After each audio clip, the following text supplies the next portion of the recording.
You are listening to Radio Heatwave's Wonderwall, the endless pursuit of discovery. This is Kyra, ready to take off into another adventure. If last week was all about the Wild Wild West, then join me in today's quest into the deepest waters of the earth. The world has 5 oceans and 7 seas, and only 5% of it has been explored. There are still so many underwater mysteries left unsolved, the biggest of them being the lost continent of Atlantis. Thousands of years ago, the Greek philosopher Plato wrote that Atlantis was a flourishing, rich empire.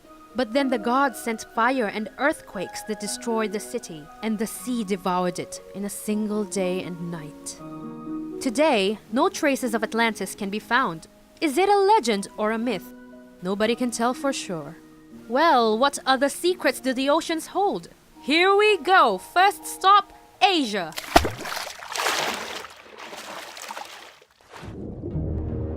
On the southern coast of Yonaguni, Japan, lie the underwater ruins of pyramids. Yes, pyramids are not special only to Egypt after all. Experts have estimated these ruins to be around 10,000 years old. That's older than my great-great-great-great-grandmother. The site was discovered by accident in the 1980s by a diver who strayed too far off the Okinawa shore and was dumbstruck when he stumbled into these architectural masterpieces. Their heights vary from 20 feet to 100 feet. There's a lot of debate about whether the Yonaguni monument is man-made or not, but experts like Graham Hancock conclude that only humans could have made such precise 90-degree carvings into the structures. Researchers believe that the Yonaguni monument sank into the sea because 10,000 years ago, sea levels were much lower than today.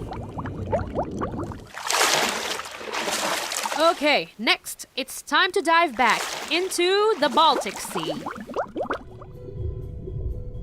The Baltic UFO, a 160-meter wide disc, was found on the ocean floor. What shocked everyone was that it closely resembled the Millennium Falcon from Star Wars. The question is, how could something so detailed be constructed underwater? Most theories explain that the Baltic UFO is just a rock, but this still doesn't explain why satellite phones and cameras fail to work upon nearing the disk. Could it be from aliens? Who knows?